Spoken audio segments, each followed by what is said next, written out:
Constance. Thank you very much, Presiding Officer. I think a good place to start is the Cabinet Secretary's response to the committee report when in correspondence Derek Mackay said, "The answer as to how we best support our business base does not come from one voice. It is through the breadth and diversity of opinion that we will ensure the right choices are made." And I believe that that is a mature reflection of where we're at, and I'm very sad to say that that mature reflection was somewhat lacking in the COSLA response to the committee report. Now, I want to be absolutely crystal clear in stating my fundamental belief in local democracy and local accountability.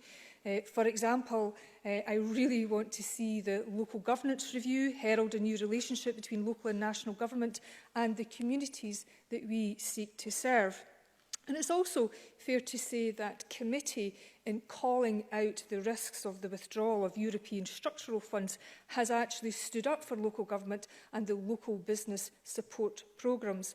Brexit, whatever our views, has never been far from our thoughts. But the central point that members of the committee across the political divide coalesced around is that Business Gateway is a nationwide service that is delivered locally, a good service, as the convener of the committee said, but with ample room for improvement. And a number of specific recommendations were made around reviewing key performance indicators in collaboration with stakeholders and the business community, external monitoring of performance against targets, better publicly available local information on financial inputs and outcomes, transparency around budgets, etc., etc.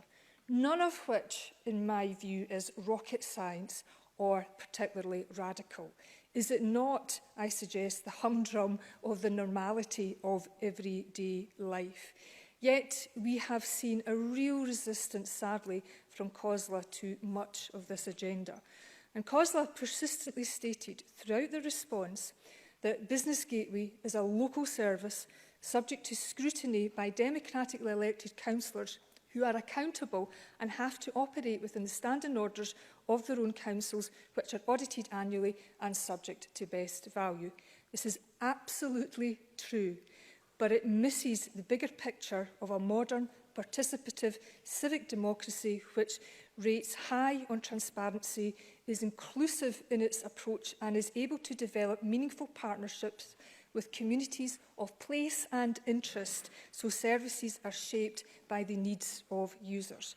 In other words, accountability and scrutiny of one sphere of government will take place at many levels in many different ways. It does not come from one voice. And that brings me to diversity and the recognised wisdom that supporting more women, rural Scotland, people living with a disability, young people and those from our BME community into business is not just the right thing to do, but for the sake of our economy and to reduce the cost of inequality, it is also the smart thing to do. It is absolutely necessary. And therefore, statements such as Business Gateway is a universal service which is available to all does not, in my view, do enough in terms of recognising and removing the seen and unseen barriers faced by underrepresented groups. Again, lack of data was an issue and no solid overarching commitment to find the best ways to reach underrepresented groups to tap into all of our talents. And on that point, committee made a very specific and practical recommendation for a wider range of more tailored and targeted programmes. And again, COSLA's response was somewhat lacking, stating that with limited resources, the partners must focus their efforts on those businesses most likely to achieve a result. Now, this response is simply not good enough because, in the context of this reply, it implied an inherent bias by omission against businesses from underrepresented groups. Yes, briefly. Jamie Hepburn.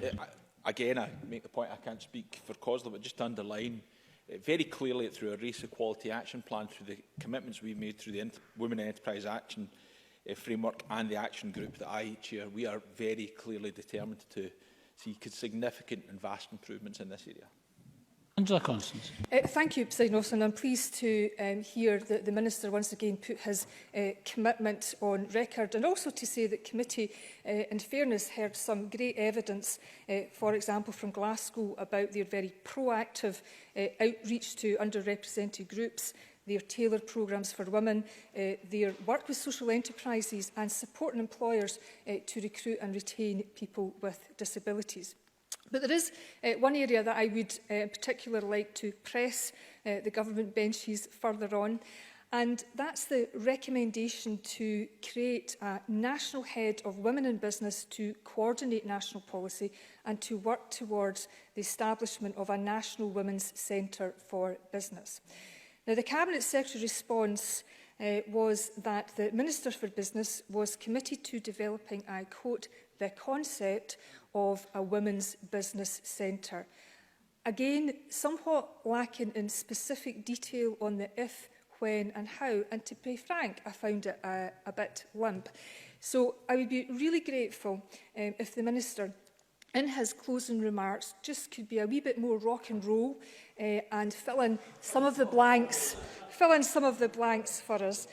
Or alternatively, he could just say, aye, we're doing it, and make a very clear commitment to the national head of women in business, the creation of that post, and to establish a national women's centre for business. And at that, I shall draw my remarks to a close, Presiding Officer. Thank you.